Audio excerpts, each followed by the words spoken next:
Kūrėme Telegram kanalą. Dabar parodysiu, kaip susikurti Telegram kanalą, būtent naudojantis kompiuteriu.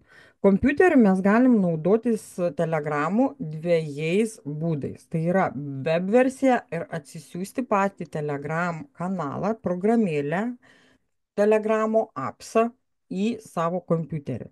Jeigu jūsų kompiuteris yra silpnokas, jums pakaks ir web versijos. Bet web versija ir pats Telegram apsas, programėlė, šiek tiek skiriasi.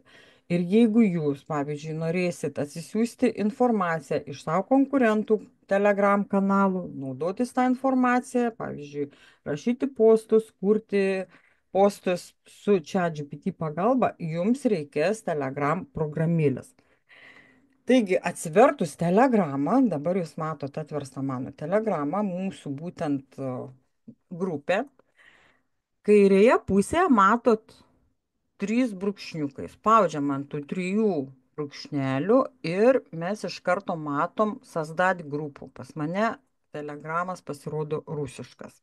Nieko tokio, manau, suprasit. Pagal paveikslėlius, kas nesuprantat, kas yra parašyta. Tai čia pirmas variantas Sazdat grupų, tai yra sukurti grupę.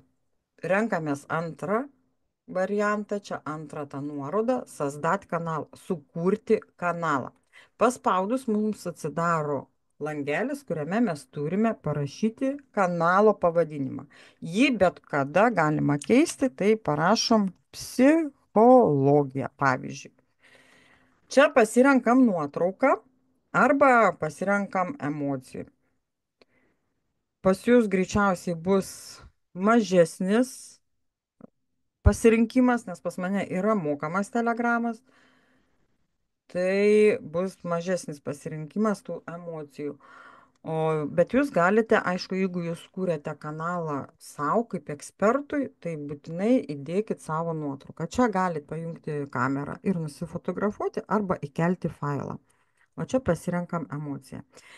Antras, ką mums reikia padaryti, tai aprašyti kanalą. Ir būtent čia rašome ne apie save, bet tai, ką gauna jūsų auditorija. Kodėl jiems verta prisijungti į jūsų kanalą.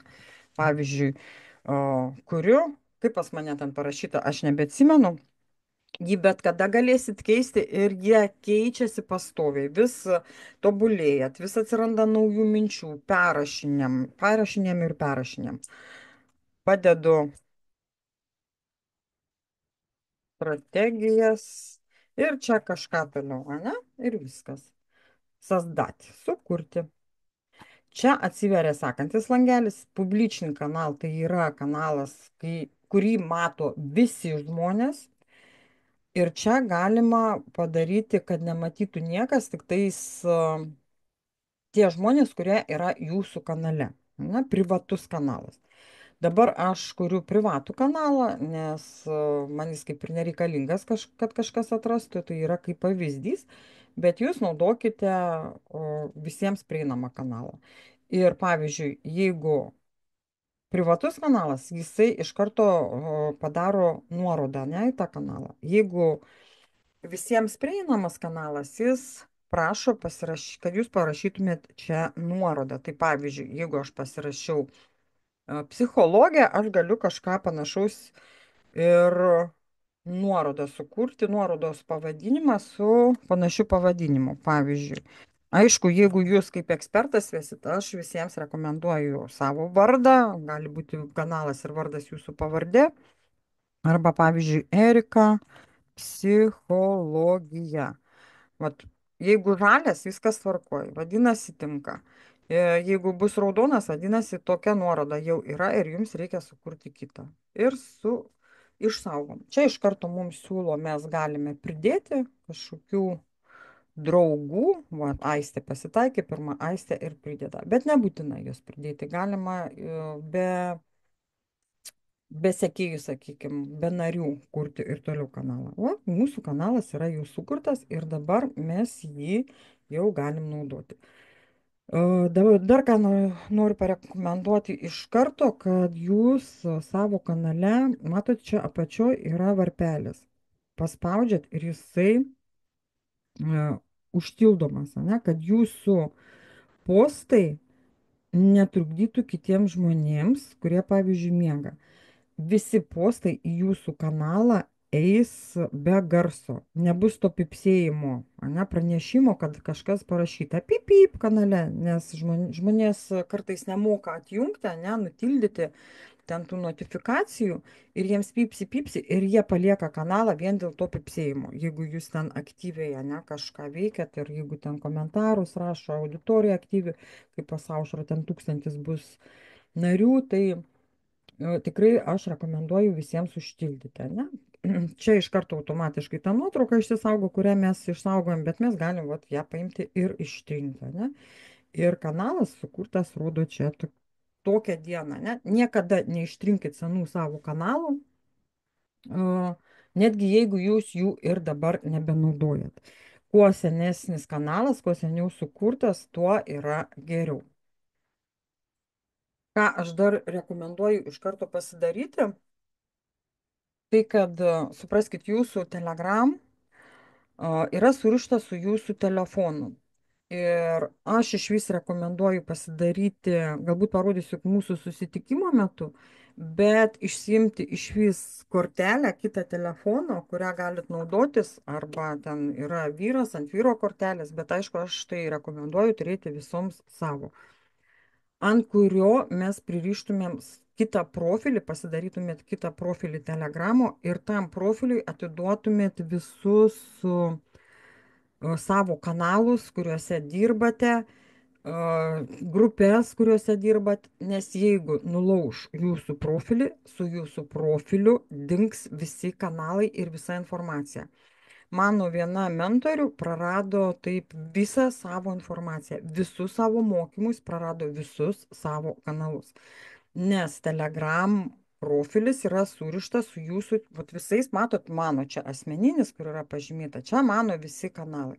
Ir jie yra ant mano telefono numerio, ant mano profilio, va šito profilio, visi šitie. Bet aš išsiėmiau naują kortelę, aš dar jos nepasidariau, nepririšiau, bet aš visus savo kanalus perduosiu ant kito profilio. Kad jeigu man nulaužia šitą profilį, visi kanalai lieka ant mano kito to profilio ir niekur jie nedingsta. Nedingsta jokia mano informacija. Antra, ką reikia dar pasidaryti, tai paspaudus vat, ant to pavadinimo viršutinėme langelėje, paspaudžiam 3 taškiukus, einam upravlение kanalom, kanalo valdymas ir parenkam, o dabar aš pridėjau tik Aistę, ane, bet jūs pridėkit savo kažkokį artimą žmogų į administratorius. Padarykite jį administratorium, nes jeigu va, pas mane Aistė tik yra, aš dabar rodau kaip pavyzdžių ir leiskit jai galimybę pridėti kitus administratorius. Tai jeigu jūs prarandate savo kanalą, jeigu jūs prarandate savo profilį, yra kitas žmogus, kuris gali jūs sugražinti atgal ir pridėti jūs kaip administratoriumi. Čia irgi aš sakau vėl iš savo patirties, nes aš taip praradau savo Facebook'o ne profilį, aš praradau savo page'ą, puslapį. Tai pas mane puslapyje buvo ten apie 6 gal tūkstančius auditorijos ir kai Ukrainoje prasidėjo tie visi karai, mano profiliai buvo ant rusų kalbos, ten reklamą leisdavau, aš sumaniau, kad viską reikia išnaikinti, ištrinti, kas ten su jais susiję, nes man pradėjo eiti žinutės, kad rubliais mes dabar neaptarnaujam, man ten buvo pririštas reklamos kabinetas ir aš netyčia ištryniau save iš to savo puslapio kaip administratorių. Ir aš nebegalėjau savęs ten susigražinti. Mano puslapyje buvo nustatytas ne administratorius, bet Eglė buvo paskirta kaip moderatoriumi. Ir ji negalėjo manęs atgal sugražinti. Aš rašiau Facebook'ui, skundžiausi ten, prašiau, bet nieks man nepagelbėjo. Tai vot, būtinai pridėkite kažką iš savo artimųjų dar kaip administratorių. Jeigu jūs norėsit perduoti savo dabar kanalus, kurie turit susikūrę grupės, jūs galit visus perkelti ant kito savo profilio, kurį jūs turėsite, kitą savo telegramą, ne? Vieną turim dabar, tokį, kuriuo naudosimės, o kitą, kurio nesinaudosim visiškai, bet ant jo bus visa mūsų žinių bazė, visi telegramai, visi telegramai, visos grupės, visi kanalai telegramų ir bus ramybė, kad niekas jų nepavogs.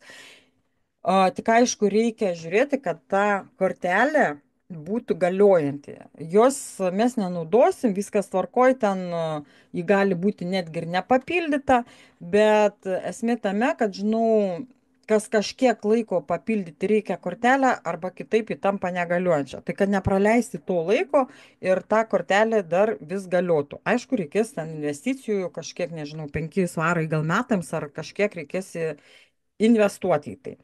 Tai žiūrėkit, dabar, kai jūs pridedat administratorių, matot žemai, передать права на канал, perduoti kanalo valdymą visą ir vat galima pakeisti, vat reikia įrašyti dar tą parolį. Man 3 kalbos dabar pradėjo maišytis. Reikia įrašyti slaptažodį, ne? Ir mes galim perduoti savo kanalo valdymą kitam žmogui. Tai va taip jūs perduosit savo kanalo valdymą savo pačiam į kitą profilį. Dabar nieko mes neišsaugom, uždarom, ne? Va čia matot daugiau visokių variantų kanalo valdymui. Čia yra variantas, kur pridėti grupę, добавить grupų. Va čia jūs pridedate. Galim pridėti kažką išbandymui. Be kaukės vienas. Šokiai. Vat pridėsim idėjų su Daina. Aš pridedu grupę pokalbiams, nes kanale jūs galėsit tik rašyti postus. Ir jeigu jūs nebūsit pridėję grupės, jūsų sekėjai negalės su jumis bendrauti, negalės jūsų komentuoti.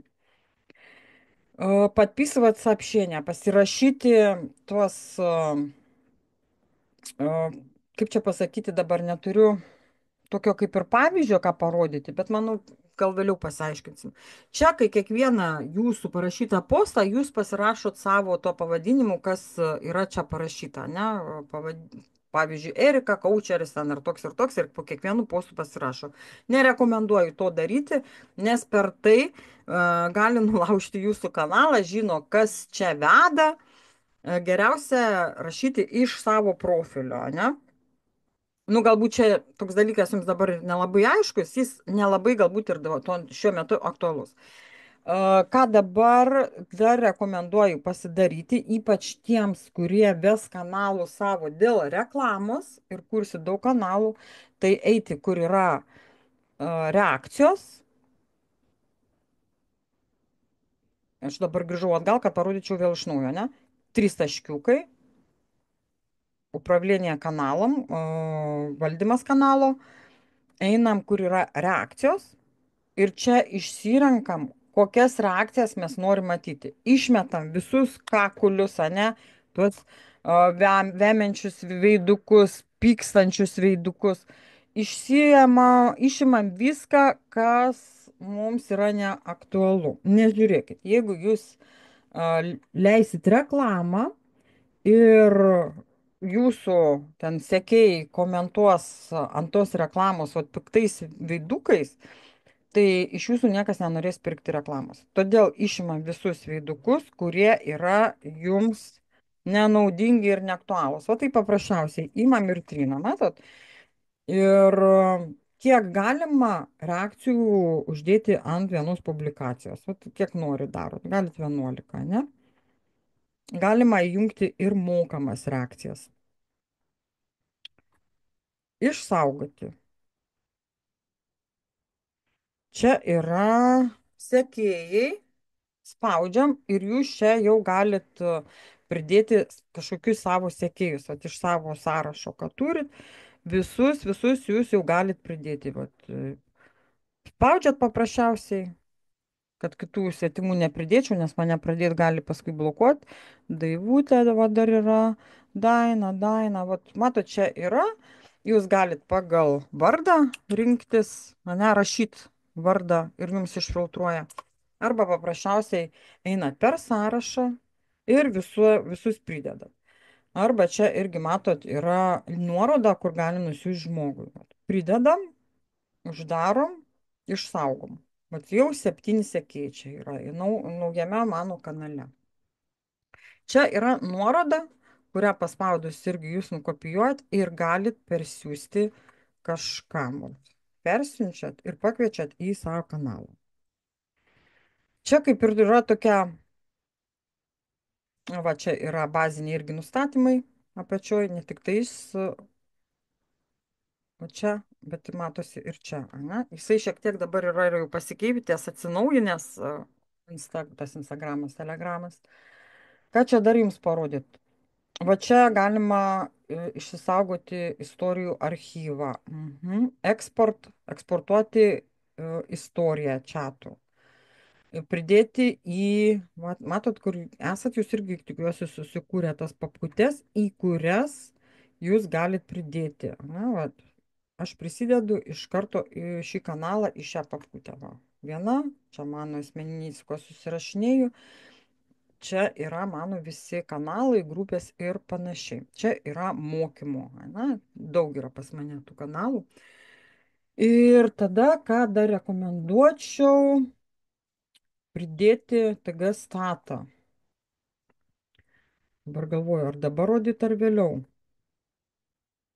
Žiūrėkit, galvoju dabar iš karto, aš jums parodysiu ir jūs galite iš karto tą ir prisidėti. Prisidėti būtent Telegram, aš duosiu nuorodą, kad jūs nesuklystumėt, nes jums būtinai reikia, kad jisai yra jų, matot, panašių, bet čia Telegram Analytics bot. Va, pridėti šį Telegram botą. Aš dar paskui jums duosiu antispam boto nuorodą. Kad jis blokuotų iš karto, jūs galite nusistatyti Telegrame nustatymus, kad žmonės negalėtų nuorodų dalintis ir prijungus tą botą jis iš karto blokuoja. Nes būdavo taip, kad pas mane pradeda mesti ten kažkokias nuorodas, kviečia į kažkokius skaminius visokius projektus ir labai gerai, kai yra tas botas, jisai automatiškai viską išfiltruoja. O dabar mes pridedam Telegram Analytics botą, nes čia yra į administratorius pridedam. Ir išsaugom. Tai yra Telegram analitika. Jūs esate kaip ir patvirtinti, kai jūs turite tą botą. Jūsų Telegramo kanalas bus matomas TG Stat. Galvoju, kaip čia jums parodyti. Ar jūs matysite, jeigu aš pertempsiu? Nu, tikėkime, kad jūs matysite. Va. Tai yra tas Telegram TG Stat. Čia yra visa informacija apie kanalus. Pavyzdžiui, galite užeiti, napišu reklamный пост. Užeinam į, o čia daug sekėjų yra. O čia galite matyti visą Telegram analitiką. Ir kai jūs esate šitam TG Stat bote, jūs esate kaip ir patvirtintas naudotojas. Ir jūs jau įgaunat pasitikėjimą ir kitų žmonių, ne kitų kanalų, kitų ten tų grupių ir panašiai. Ir čia, aišku, galim analizuoti daug naudingos informacijos, galim viską sužinoti apie kanalus, galim sužinoti reitingus, kiek jisai, pavyzdžiui, atrasti irgi kanalus mums reikalingus, galim pasižiūrėti, kada reklamą leidžia, koks ten įsitraukimas sekėjų ir panašiai, ir panašiai, ir panašiai. Visa ta informacija yra naudinga. Aš, merginos, galvoju, kad šiam kartui jau užteks. Svarbiausia, jūs dabar pasidarykite kanalą, o paskui mes truputį dar eisim, kaip jį užpildyti. Aš galbūt paimsiu ir padarysiu rytoj jums aprašymą, iš ko turi būti pirminiai postai padaryti, kad jūs jau susidėliotumėt savo mintis, ką jūs galite aprašyti, ką jūs galite duoti ir kuo jau